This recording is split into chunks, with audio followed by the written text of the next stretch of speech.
Ahí estoy grabando. Ya. Entonces, sistema nervioso, vamos a continuar con el repaso de lo último que quedamos, que fue sinapsis.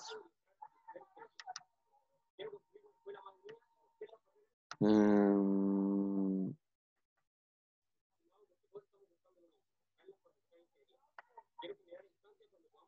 Dame un segundo. Vimos potencial de acción, sí, sí lo vimos. Todo el tejido muscular.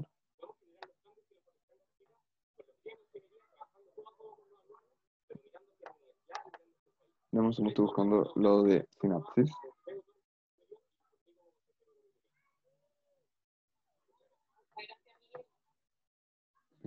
Acá. Potencial de acción, diámetro. Acá está. Ya. Entonces habíamos visto la clase pasada, como último contenido, vimos un poco lo de la sinapsis, en qué consistía, vimos la diferencia entre sinapsis eléctrica y química. Acá vimos cómo se genera esta sinapsis, la liberación de los neurotransmisores y cómo actuaban. No sé si hay algunas dudas de esto, que lo vimos en la clase pasada.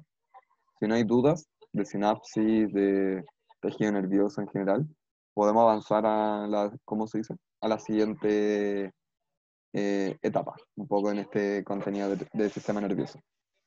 ¿Hay alguna duda, cabros, para empezar o no?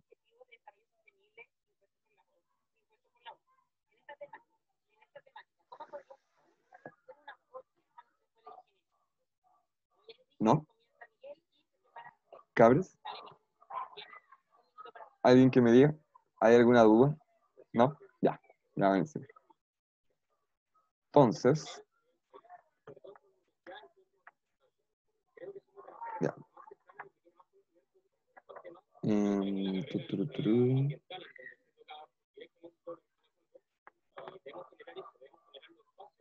Esto es de ojo, que no lo vamos a ver. Ya. Entonces, hoy vamos a ver principalmente las grandes diferencias entre los tipos de sistema nervioso, ¿de acuerdo? Vamos a ver cómo se comporta cada uno, como sus principales características, el sistema nervioso central y el sistema nervioso periférico. Vamos a ver cómo son capaces de comandar diferentes actos y mantener un poco en conjunto con lo que es el sistema, ¿cómo se denomina? Sistema endocrino, la homeostasis de nuestro organismo, ¿de acuerdo? Ya. Entonces, ya. Para partir sobre sistema nervioso central, tenemos que... ¿Alguien quiere comentar algo? ¿Que prendieron el micrófono? ¿O fue sin querer? Ya, bueno. Ya voy a continuar entonces. Si quieren hablar algo, no hay ningún problema. Recuerden que este es el espacio que pueden aprovechar para poder comentar absolutamente todo. Ya. Las estructuras centrales del sistema nervioso son aquellas que están protegidas por ejemplo, el cráneo y la columna vertebral, ¿de acuerdo? Vale decir, el encéfalo y la médula espinal. Entonces, el sistema nervioso, eso es parte del sistema nervioso central. El sistema nervioso periférico está conformado principalmente por lo que son los nervios y los ganglios, ¿de acuerdo? Que, pucha, se extienden desde lo que es el sistema nervioso central hacia diferentes órganos sensitivos y motores de nuestro cuerpo, ¿ya? Entonces, si nosotros los dividimos, tenemos sistema nervioso central. Los grandes, ¿cómo explicarlo? Órganos que van a representar esto son la médula espinal y el encéfalo. Entonces tenemos cerebro, cerebelo, tronco encefálico, protuberancias anulares, bulbos raquídeos, eh, tenemos nervios craneales, y de la médula espinal tenemos los nervios espinales. En conjunto, los nervios craneales y los espinales forman lo que es el sistema nervioso periférico. Y de ahí tenemos la parte sensorial y motora de esta, que puede ser somática o autónoma. ¿De acuerdo? Y ahí tenemos en el autónomo el simpático y el parasimpático. Entonces, tenemos que hablar un poquito de estos órganos. Muy en breve, ya. El encéfalo está constituido por 5 estructuras: cerebro, cerebelo, troncoencefálico y troncoencefálico. Y el último, se incluye al mesencéfalo, las protuberancias y los bulbos raquídeos. ¿De acuerdo? Ya. Todos estos órganos están constituidos de forma general por una sustancia gris, ¿de acuerdo? Y una sustancia blanca. La sustancia gris está conformada principalmente por algunos cuerpos neuronales, ¿de acuerdo? Axones, células gliales, amielínicos, ya, entre otros. La sustancia blanca está constituida por tractos nerviosos, conjuntos de fibras nerviosas, y, y este color blanco que le se da a la sustancia es debido a las vainas de mielina, ¿de acuerdo? Ya. Esto es el encéfalo como conjunto general. El cerebro, dame un segundito, que es lo que les explicaba un poco.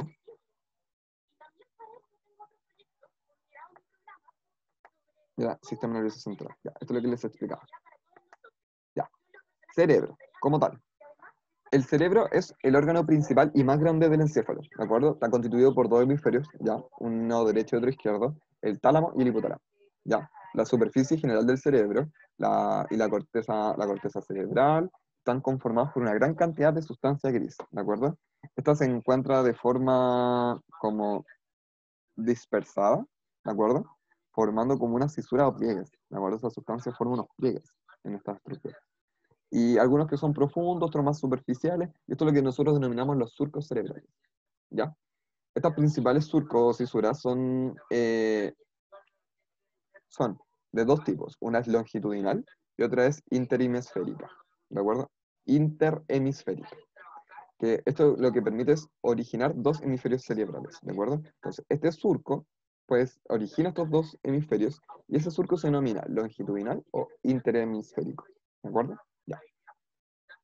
Tengo estos dos hemisferios cerebrales, la de Rolando o central y la de Silvio o lateral, ¿de acuerdo? Bueno, y también la de pariterio o occipital, ¿de acuerdo? Que también se llama temporoccipital. Estos originan lóbulos en cada hemisferio, ¿de acuerdo? Estos van a estar en la misma región que los huesos del cráneo, que son correspondientes a estas zonas. Entonces vamos a tener los frontal, parietal, temporal y occipital, ¿de acuerdo? En la corteza también existen diferentes regiones con funciones específicas y podemos distinguir tres áreas principales: las sensoriales, que reciben los impulsos que se originan en algunos receptores; las motoras, donde van a emerger las fibras motoras de predicción que van a enviar estos impulsos hacia los efectores; y las áreas de asociación, ¿de acuerdo? Estas áreas lo que hacen también se denominan sensitivas. Integran y almacenan y elaboran respuestas que van a ser enviadas después a través de las áreas motoras. En general, las funciones que se asocian al cerebro son de razonamiento, aprendizaje y lenguaje, ¿de acuerdo? Y es súper importante que destaquemos y se hable sumamente ¿cómo explicarlo? Con énfasis sobre el área sensorial primaria, ¿de acuerdo? Del cerebro.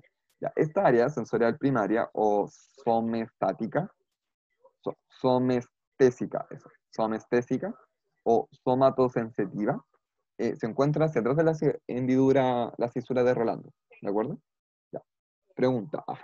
¿Rolando era el derecho o el izquierdo? ¿O central?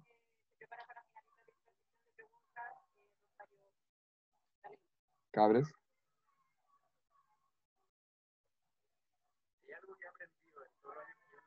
Rolando era el hemisferio lateral, central, occipital, derecho, izquierdo, arriba, abajo.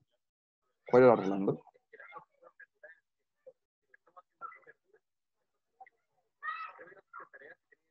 Central. Efectivamente.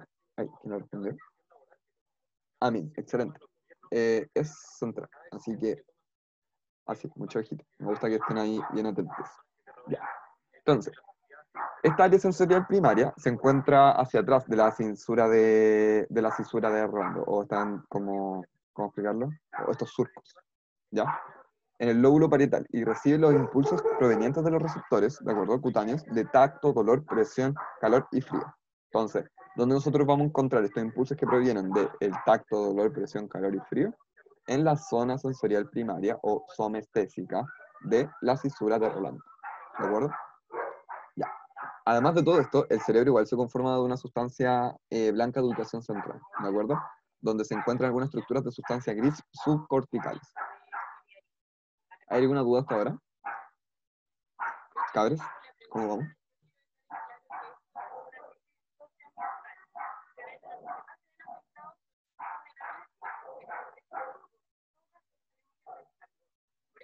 ¿Vamos bien?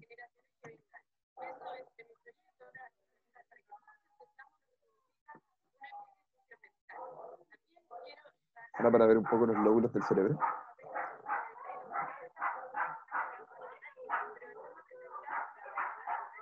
Cabres, ¿cómo van?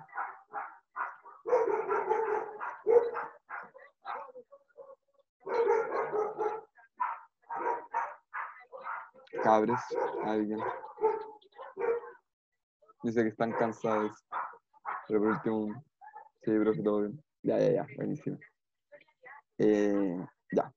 Entonces ahora vamos a ver los lóbulos del cerebro. ¿Qué pasa con estos lóbulos? Tienen diferentes funciones. Por ejemplo, el lóbulo frontal controla participa en el control voluntario de músculos esqueléticos, personalidad, procesos intelectuales como la concentración, planeación de ideas, toma de decisiones, memoria a corto plazo, y y participa junto al sistema límbico a largo plazo, ¿de acuerdo? También participa en la comunicación verbal. El parietal participa en la interpretación somestésica, estas sensaciones cutáneas y musculares que recibía acá esta zona sensorial de estos surcos de Rolando, está atrás de, y comprensión y emisión del lenguaje. ¿Ya? El lóbulo temporal participa en la interpretación de sensaciones que son de tipo de audición, auditivas, memoria auditiva y visual. Y el occipital permite la integración de movimientos como para enfocar el ojo, correlaciones de imágenes visuales, con algunas experiencias visuales previas y otros estímulos nerviosos sensitivos.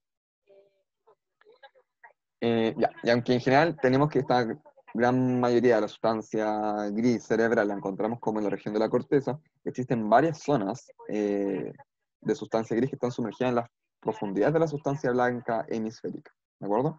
Dentro de ella encontramos el tálamo, ya, el hipotálamo y muchos componentes del sistema límbico, como también algunos núcleos basales, ya.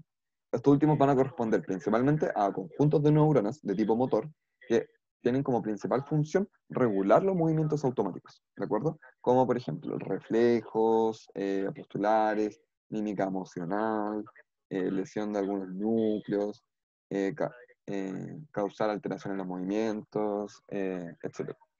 Ya. Un ejemplo de enfermedad es la enfermedad de Parkinson, asociada acá a problemas con este conjunto de neuronas motores. La sustancia blanca está formada principalmente por axones, ¿de acuerdo? Con vainas de mielina, que es lo que le otorga finalmente el color blanco. Entonces, esto claramente encargado de la conducción de impulsos entre un mismo hemisferio y el hemisferio opuesto, y entre el cerebro y los demás componentes del sistema nervioso central. El tálamo, como tal, va a constituir principalmente el centro de aferencias para la información sensitiva que se dirige al cerebro, ¿de acuerdo? Con la excepción del olfato que llegan de forma directa, ¿ya? También el principal centro de aferencias para diferente información motora que se va generando, que abandona el cerebro. Entonces, recibe también aferencias del cerebro y otras partes del encéfalo, ¿de acuerdo? Que regulan la emoción y el estado de alerta.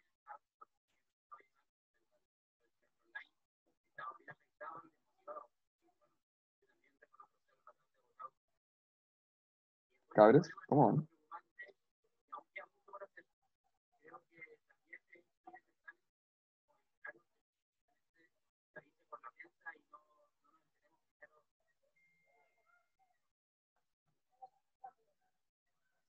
¿Bien, profe? Ya, buenísimo. Pregunta para ustedes igual. ¿Ustedes prefieren bueno, quiero terminar esto del sistema nervioso central y periférico, claramente, pero también está planificado un repaso de genética. ¿Les interesa que siga profundizando acá? Así como, o quieren pasar a genética. ¿Qué creen, cabres?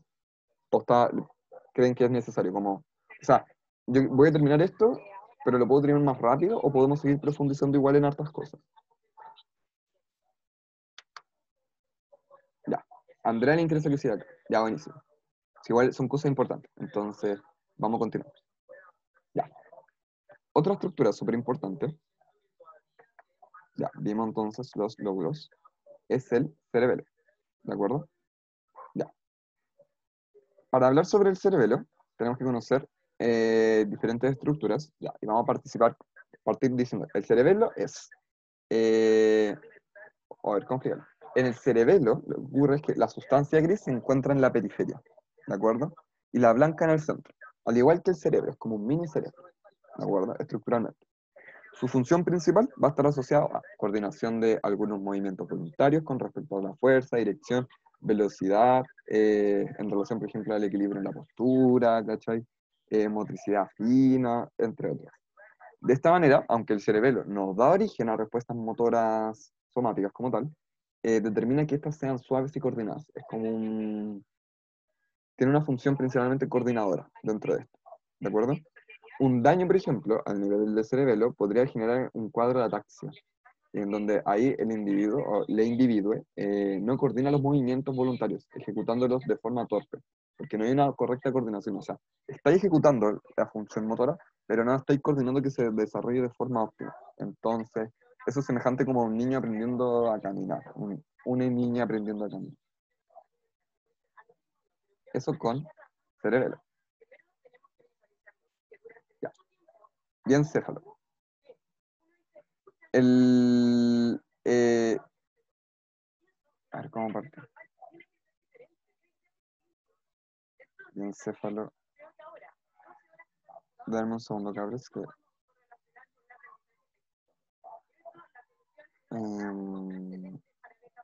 ¿cómo explicarlo? Dale, así. Ya. Estaba viendo cómo abordarlo.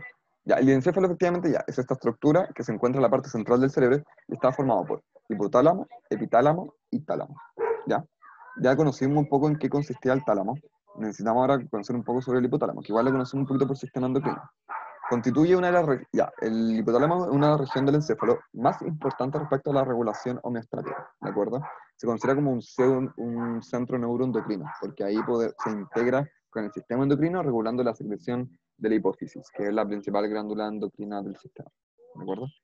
Entonces, secreta directamente vasopresina u hormona antidiurética, la ADH. Esto restringe la pérdida renal de agua, también puede secretar oxitocina. Y esto ya nosotros sabemos por el sistema endocrino que estimula la contracción del músculo liso en el útero durante las contracciones, los conductos galactóforos, por ejemplo, de las glándulas mamarias para la eyección de leche. Ya. Sobre el hipotálamo también contiene el termostato de... ¿Cómo explicarlo? A ver. Contiene el termostato del cuerpo, es decir, contiene como principal función una regulación térmica de nivel homeostático, es decir, regula la temperatura corporal, ¿ya?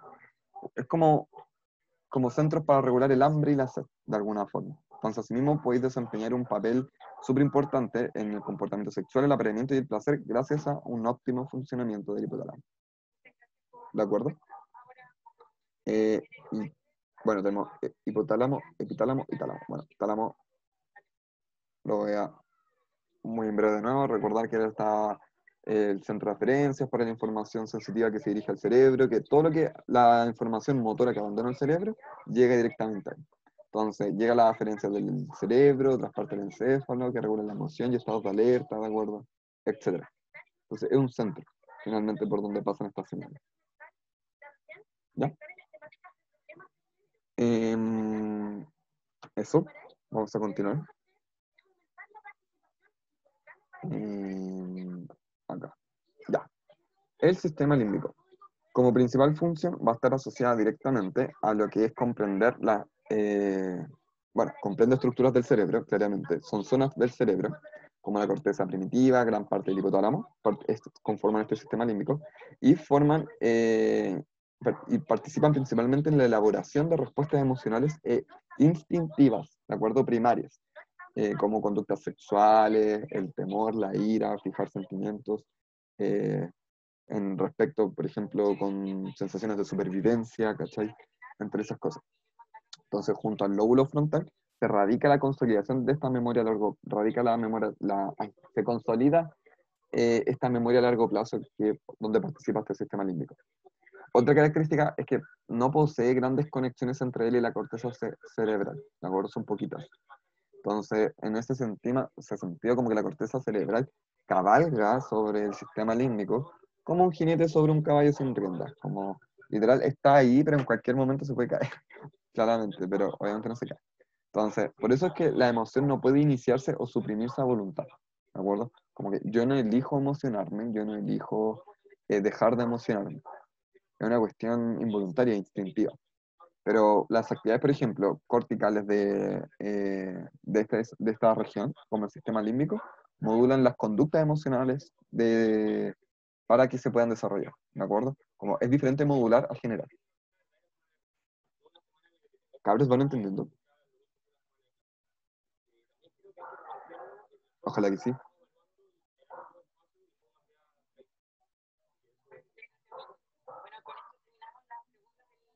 Ya, voy a asumir que sí. Entonces vamos a continuar con el tronco encefálico. Ya. Está formado por mesencéfalo, puente de Barolio, bulbo raquídeo y en general los aspectos estructurales y funcionales de estas estructuras son similares entre ellas, formando toda esta estructura grandota que es el tronco encefálico como tal. Entonces, acá, el tronco cerebral, en todo este tronco cerebral, la sustancia blanca va a tener una ubicación de forma periférica, es decir, va a estar rodeando, no va a estar de forma inserta entre medio. La gris tiene una posición central en esta estructura. Entonces, acá va a formar núcleos o centros, ¿de acuerdo? Que se van a permitir como mezclar, formando una red. Y esta red de sustancia blanca es lo que conocemos nosotros como la formación del sistema reticular, ¿de acuerdo? Ya, vamos a continuar. Ah, antes de... Ya, el mesencéfalo, como parte de esta estructura del tronco encefálico, que también es súper importante mencionar, yo lo iba a pasar, es una estructura que une el tronco encefálico con el cerebro, ¿de acuerdo? Acá se encuentran algunos centros de integración, de reflejos, por ejemplo, de mover los ojos, dirigir la vista, etc. Eh, y así como también se encuentran estos centros como también de relevo de la información auditiva. El animal está relacionado con diferentes reflejos de movimiento automático, de pabellones auriculares, frente a algunos estímulos externos. Y también, por otra parte, esta estructura como el mesencéfalo participa, también se denomina cerebro medio, participa con gran relevancia en reflejos posturales, ¿de acuerdo? Como por ejemplo el reflejo del enderezamiento de cabeza, cuello, tronco, que también son de tipo voluntario. Ya. Otra parte súper importante de esta estructura como el tronco encefálico son las protuberancias anulares, ¿ya? Tienen algunos núcleos grises, siendo como, pucha, el centro apnéustico, el neumotáxico, eh, y estos permiten modificar la frecuencia respiratoria, como número de inspiraciones por minuto, ¿de acuerdo? También tengo el centro apnéustico. eh, este permite principalmente como aumentar el tiempo para la etapa de de la inspiración. Entonces, en conjunto participan, pero el apnéustico como tal participa en aumentar el tiempo para inspirar, de modo que, pucha, al generar estas inspiraciones más profundas va a disminuir la frecuencia respiratoria. Y el neumotáxico limita el tiempo para la etapa de inspiración. Entonces, ambos van regulando esto. Por lo tanto, genera inspiraciones breves, aumentando de esta manera la frecuencia respiratoria. Entonces, su participación genera variaciones dentro de de la frecuencia respiratoria. Los bulbos raquídeos, como tal, presentan pucha, numerosos núcleos que controlan diferentes funciones de tipo vital. Entonces, ya, se localizan en los centros cardiovasculares, regulan el ritmo cardíaco, intensidad de latidos, diámetro de los vasos sanguíneos, permiten causar vasocontracción o vasodilatación. Eh, También hay otros núcleos que no se están localizados en algunos centros respiratorios, ¿de acuerdo? En zonas que se denominan centros respiratorios. Estos controlan el ritmo básico de respiración, como marcapaso respiratorio. Y esto es lo que luego de un movimiento respiratorio, inspiratorio, viene como otro respiratorio, ¿cachai? Entonces, como que cuando tú inspiras, viene el expiratorio. Lo estoy intentando hacer. Ya, eso es controlado por los bulbos raquídeos y por uno de los núcleos de estos bulbos. También permite controlar importantes reflejos como vómito, deglución, estornudo, tos, hipo. Posee núcleos que permiten participar en vías sensitivas para el gusto, audición y equilibrio. ¿De acuerdo? Ya. Debido a que por sí, como el bulbo requiere una cantidad inmensa de actividades que realiza, una lesión ahí es fatal. ¿De acuerdo? Por ejemplo, la sobredosis de alcohol también suprime el área rítmica bulbular y puede conducir a la muerte. Además tiene por función relevar información al cerebro. ¿De acuerdo? O sea, una lesión en los bulbos raquídeos, chaito para la casa. Y ya, la sustancia blanca conecta el encéfalo con la médula espinal. En el bulbo, lo que se realiza es el entrecruzamiento al lado opuesto de la mayoría de las fibras motoras que existen, que provienen de la corteza cerebral y de las fibras sensitivas que van hacia el cerebro como tal. Entonces, si yo secciono como este tronco en distintos niveles, de acuerdo, lo estratifico, eh, se revela, por ejemplo, ya que el ritmo respiratorio basal se genera en el bulbo raquídeo y es modificado por centros localizados en algunas protuberancias que posee. ¿Hay alguna duda con lo que he explicado? Cabres, ¿cómo van?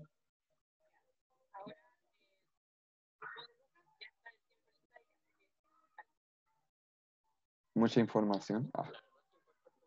No sé, cabres, díganme cómo van, si están entendiendo, por favor. Ya, mi dice todo bien. Ya, buenísimo.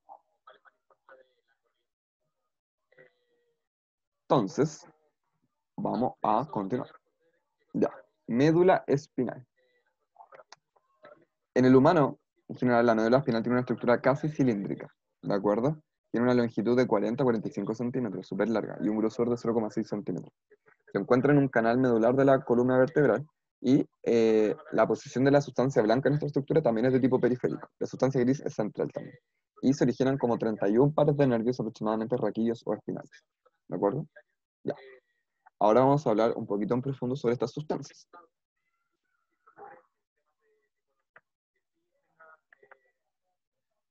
Ya. No, antes de esto, vamos a continuar. Ya. La sustancia blanca, como les explicaba, constituye una porción conductora y está formada por fibras de mielina. Ya, estas fibras, pucha, tienen origen, destino y funciones muy comunes y forman haces, ¿de acuerdo? Estructuras de haces. Estos pueden ser de forma ascendente o descendente. Ya, están separados también por astas dorsales, estos haces.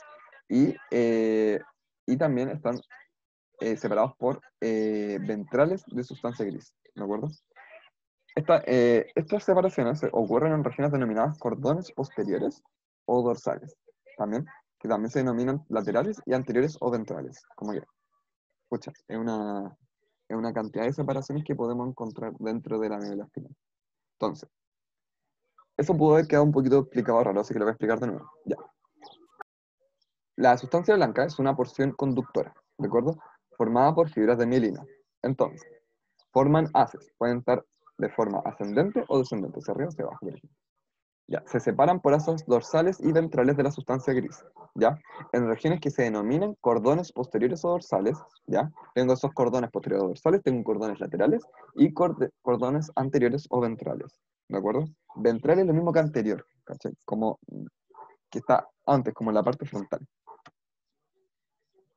Y, la sustancia gris, también como tal, aquí ya explicamos un poco en qué consiste la sustancia blanca, constituye una porción que tiene como principal función elaborar, ¿de acuerdo? Contiene todos los somas de las neuronas medulares y muchos elementos gliales de sostén para el sistema nervioso. Entonces, adopta una organización en forma de H, ¿de acuerdo? Entonces, las astas posteriores que están hacia el dorso reciben axones, ¿de acuerdo? De diferentes neuronas sensitivas de vía frente o de entrada que van ingresando a la médula proveniente de un nervio raquídeo o espinal. Las astas que son anteriores o ventrales contienen dendritas o cuerpos celulares de las neuronas motoras, que ahí pueden ser de vías aferentes o de salida, que salen de la médula para pasar a un nervio espinal y dirigirse a un músculo esquelético. Acá las astas laterales están como, o sea, a un nivel más torácico, ¿de acuerdo? Y lumbral, originando acá principalmente neuronas, eh, ¿cómo se denominan? Las neuronas preganglionares. Preganglionares. Preganglionares, sí. Ya, perdón, es que los nombres son muy enredados. Ya, entonces, acá se originan las neuronas preganglionares del sistema nervioso. Ya, del sistema nervioso autónomo simpático. Ya, vamos a ver las diferencias. Tranqui. Y al nivel del sacro voy a originar las preganglionares, que estos son del parasimpático, que corresponden a vías eferentes neurovegetativas, que son encargadas principalmente de control de músculos lisos de las vísceras y músculos cardíacos. ¿Ya? ¿Hay alguna duda hasta ahora, cabros? ¿Cómo van?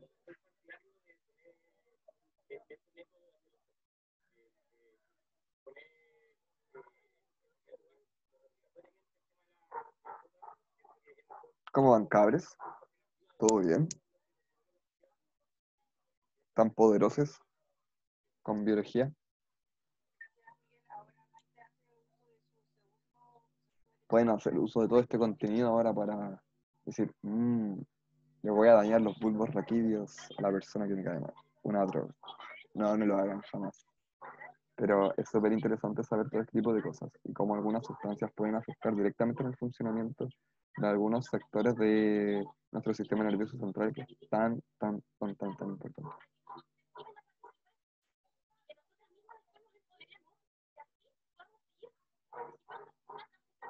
¿Cabres? ¿Van bien?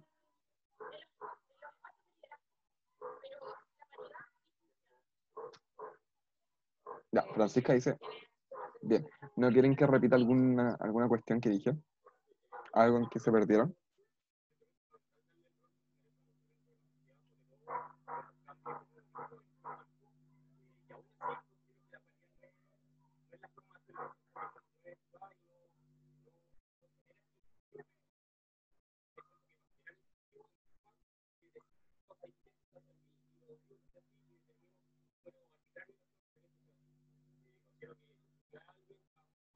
¿Cabres? ¿No quieren que repita algo? Ya, necesito participación, por favor.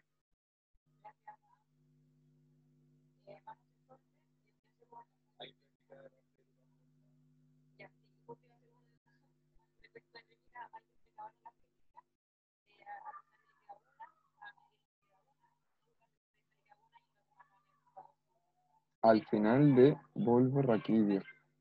Ya. Em, al final de Bulbo Raquídeo. Es todo lo de sustancia blanca y sustancia gris. Mm, Cristian, que igual que harto contenido. ¿Podrías como ver el video? Sí, a mí no como vas a poder acceder a esa parte que se cayó. Pero, pucha, ya, lo voy a repetir muy en breve, que era harto contenido. Ya, pero lo voy a repetir. Ya. Lo que expliqué es. Eh, espérate, voy a ver el chat. Ya, buenísimo, buenísimo. Ya, gracias, Cristian, disculpa. Que aún me estoy dando cuenta que cualquier harto contenido por ver. Y quiero que podamos avanzar. Bien, ya. Algunos aspectos como funcionales directamente de la médula, y ahora sí podemos pasar a la siguiente diapo. Ya, son. Existen dos funciones que son muy relevantes en el momento de analizar la médula espinal. Por ejemplo, la primera es actuar como un centro elaborador de reflejos medulares somáticos voluntarios, ¿de acuerdo? Si el reflejo es voluntario, y autónomos, ¿de acuerdo? Que son involuntarios, ¿de acuerdo? Entonces, perdón, dije algo horrible, no lo escuchen. Los reflejos pueden ser de tipo voluntario o involuntario. Si son somáticos, son voluntarios, si son autónomos, son involuntarios. Ya. Esa es su primera función. La segunda es conducir los impulsos de tipo sensitivo y motores hacia y desde el encéfalo. Entonces participa como un tipo canal, ¿ya?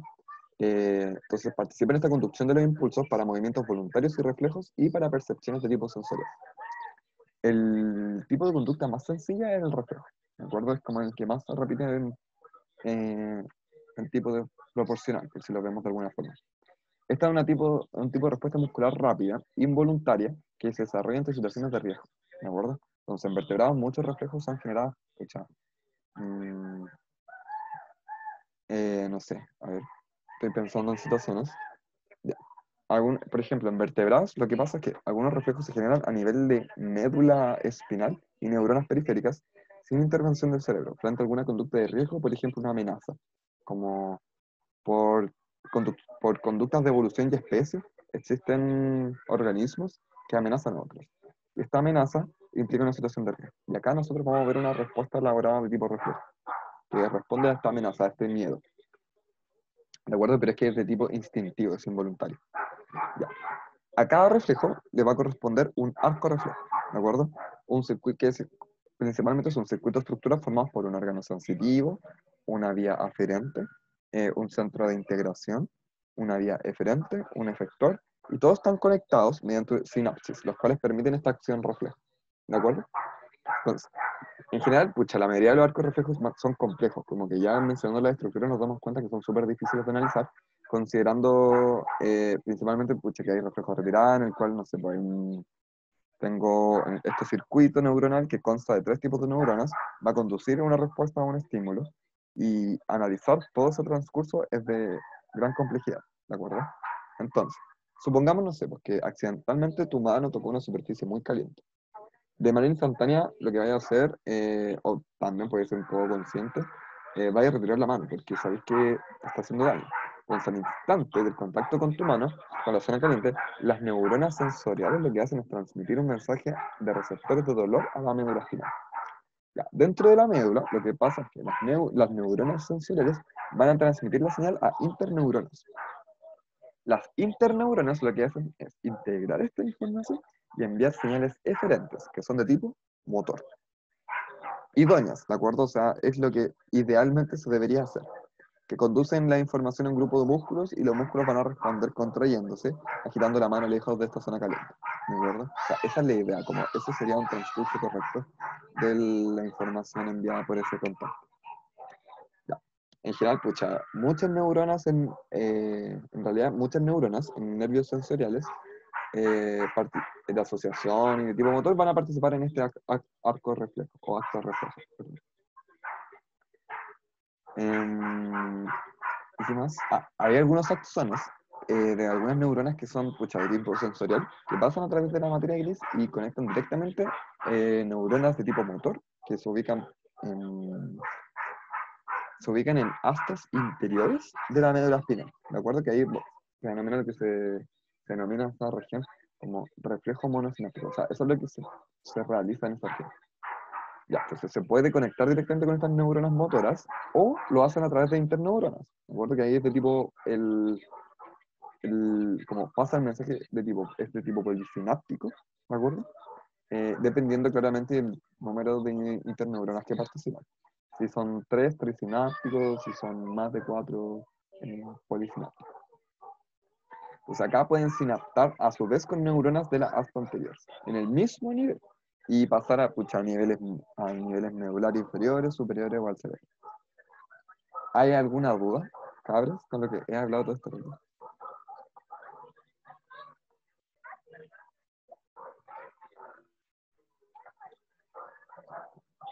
¿Van bien?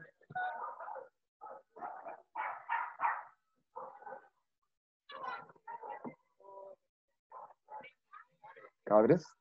¿Cómo van? Ya, buenísimo, buenísimo.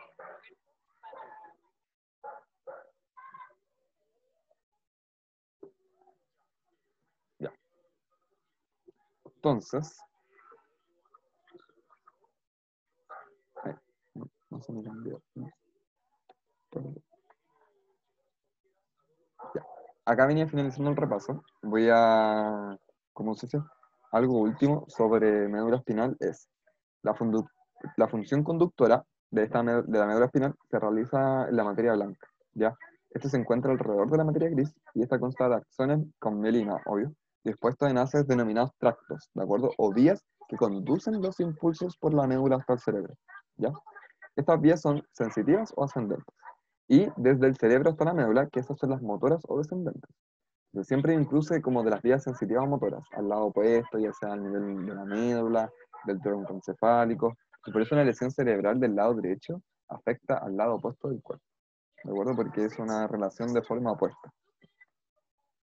¿Hay alguna duda?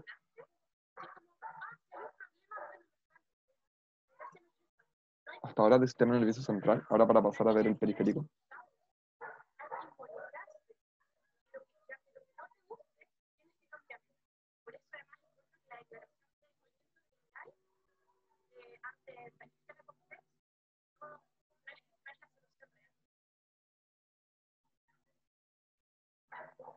¿Cabres?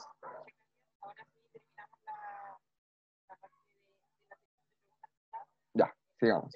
Bueno, sí. Ya, denme un segundito.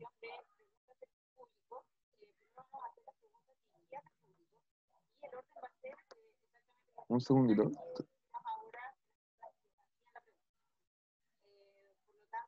Em,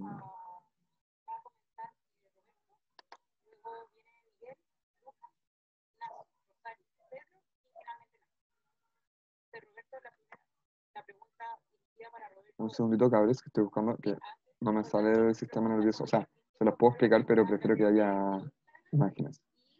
Entonces, dame un segundito.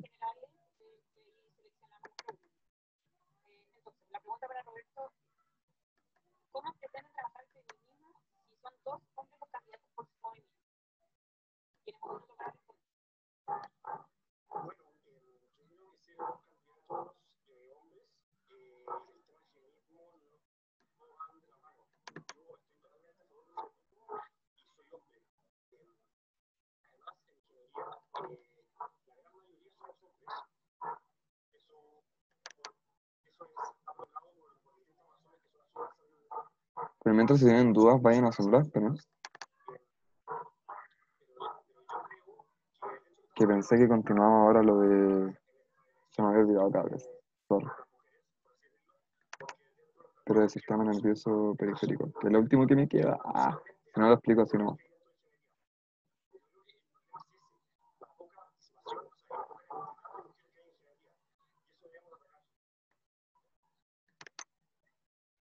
Acá tengo... lo encontré, lo encontré. Ay, buenísimo. Mm,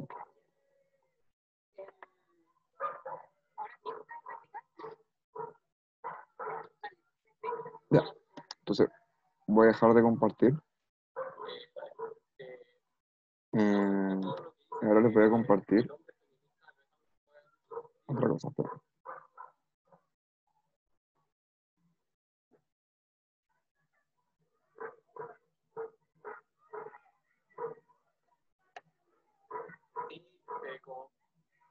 Dame un segundo.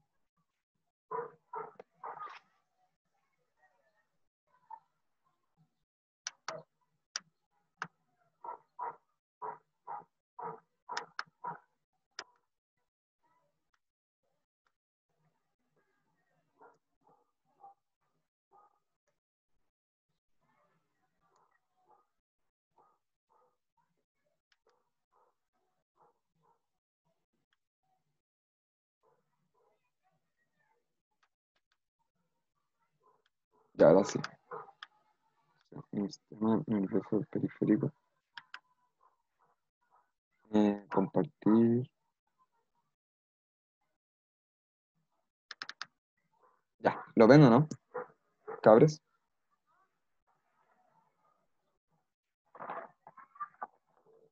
Ya, se me olvidó juntarlo con el otro PPT.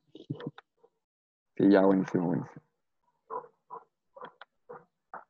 Ya, este está feo, advierto, pero terrible porque lo tenía que juntar con el otro y se me fue. Lo siento. Qué vergüenza. Ya.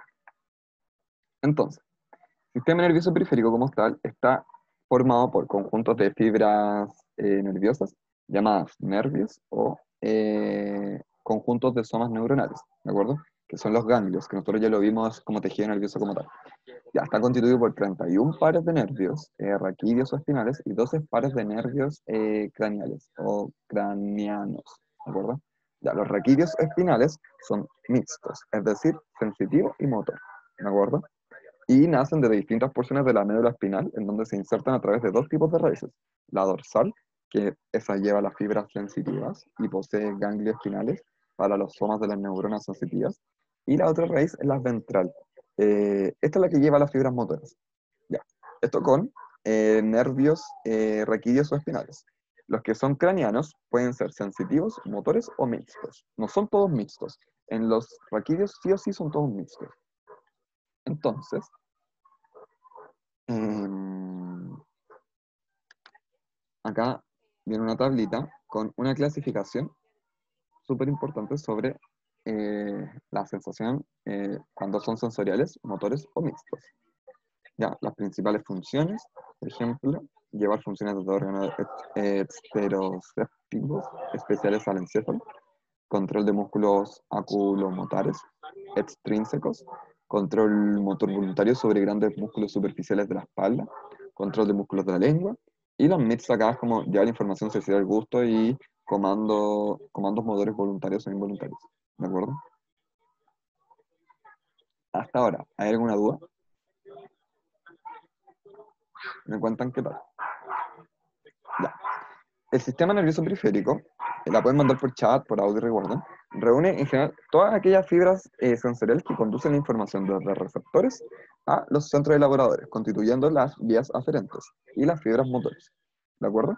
Entonces, estas constituyen las vías eferentes, las motoras. Entonces, las aferentes son los centros elaboradores y las motoras son las que constituyen las vías eferentes. Funcionalmente tengo dos tipos, las originales del sistema somático o voluntario o las del sistema autónomo neurovegetativo, ¿ya? Que las vamos a ver por separado. Em,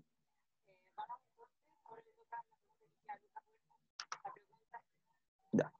El sistema somatomotor, somático o voluntario, reúne fibras motoras que intervienen principalmente en la musculatura esquelética y participan en movimientos voluntarios y reflejos somáticos, ¿de acuerdo? Constituyen vías eferentes, cuyo único efector es la musculatura esquelética, ¿de acuerdo? Ahí lo que pasa es que se denomina una denervación, lo lleva a la parálisis y lo puede atrofiar, ¿de acuerdo? Ya. El área de la sinapsis neuromuscular se va a denominar placa motora, ¿de acuerdo? Entonces, en esta área ocurre toda la sinapsis asociada a este sistema somatomotor, ¿de acuerdo? Y el neurotransmisor es la acetilcolina, ¿de acuerdo? Con un efecto siempre excitatorio. Es una droga que, por ejemplo, inhibe a la acetilcolina, inhibiría directamente la sinapsis neuromuscular del sistema automotor y no podríamos realizar alguno de estos tipos como de efectos voluntarios. Ya.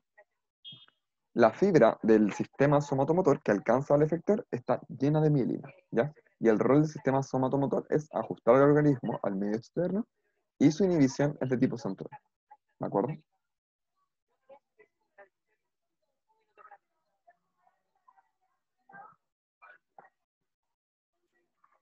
Ya. Y ahora, ¿hay alguna duda, consulta, pregunta de lo que recién mencioné? ¿Cabres?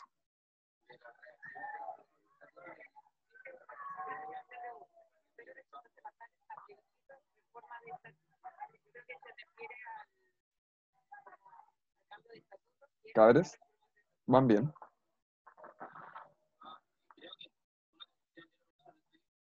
Ya, buenísimo. Ya. El sistema nervioso autónomo o neurovegetativo regula, ajusta y coordina funciones y actividades de los órganos del cuerpo de forma muy general. Incluye pucha, el control de los músculos lisos, que son de forma involuntaria, el corazón, glándulas. Entonces, esta es su gran importancia porque permite como la mantención de la homeostasis en conjunto del sistema endocrino. Ya, características generales. La mayor parte de los efectores están inervados, ¿de acuerdo? Por dos divisiones, el sistema neurovegetativo, simpático y el parasimpático, ¿de acuerdo? Entonces, siendo la acción de cada división antagónica respecto a la otra, o sea, sus funciones son antagonistas. Significa que una inhibe a otra, ¿de acuerdo? Ya. Cada inervación requiere como un tipo de cadena, ¿de acuerdo? De dos neuronas entre el núcleo de origen central y el órgano que, que está inervado como tal. La sinapsis intermedia se va a establecer en un ganglio que está fuera del sistema nervioso central, ¿de acuerdo? Y la conexión del sistema nervioso central con el ganglio se va a hacer por una fibra pregangliolar, pregangliolar, mientras que la conexión entre el ganglio y la estructura inervada se hace por una fibra postgangliolar, ¿ya? Entonces, generalmente, pucha, estas fibras pregangliolares de la división simpática son cortas, ¿de acuerdo? Y las del parasimpático son más largas y ambas van a utilizar acetilcolina como neurotransmisor. Entonces son fibras de tipo colinérgicas. ¿Recuerdan de esta cuestión de la sinergia como de trabajo junto? Ya, por eso se denomina colinérgica. Ya, las que son de tipo postganglionares son simpáticas, son generalmente largas y adrenérgicas. Acá liberan noradrenalina, ¿de acuerdo? Ah, también, el colinérgica habla principalmente que se utiliza el, ¿cómo se denomina? el acetilcolina como neurotransmisor. Ya. Cuando son adrenérgicas, es que porque liberan noradrenalina, ¿de acuerdo? Y las del parasimpático son cortas y colinérgicas, es decir, liberan acetilcolina. Eh, Todo eso al realizar sinapsis con el efector. Ya. Pues en esta división simpática podemos observar algunas excepciones, ¿de acuerdo? Por ejemplo, no sé, pues, ya que una excepción, las postgangliolares se unen a glándulas sudoríparas utilizando acetilcolina. Es una excepción a la división simpática. También el sistema nervioso simpático condiciona, prepara al organismo para desarrollar una respuesta de lucha, huida, frente a, no sé, a situaciones de estrés, ¿de acuerdo? Mientras que la división parasimpática va a restablecer la condición de reposo, ¿de acuerdo? O sea, ahí vemos un trabajo antagonista entre lo que es el sistema simpático y el parasimpático. La regulación homeostática va a depender principalmente de la cooperación del simpático y el parasimpático, del sistema autónomo y de la actividad del sistema endocrino. Y eso, no sé si hay alguna duda. Acá estaba lo de las neuronas colinérgicas y adrenérgicas. Liberaban diferentes sustancias.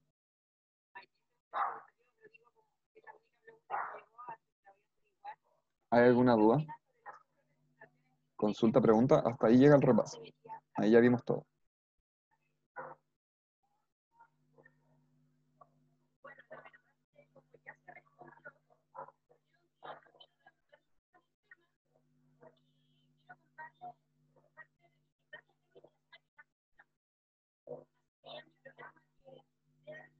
¿Cabres? Ya. Quedan 3 minutos. ¿Tienen alguna duda? ¿Quieren que repita algo?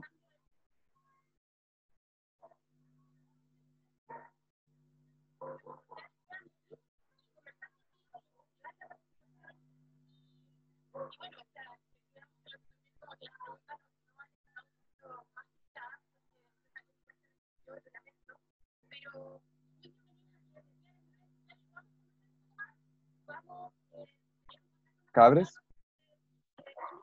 Ya, voy a asumir que está todo.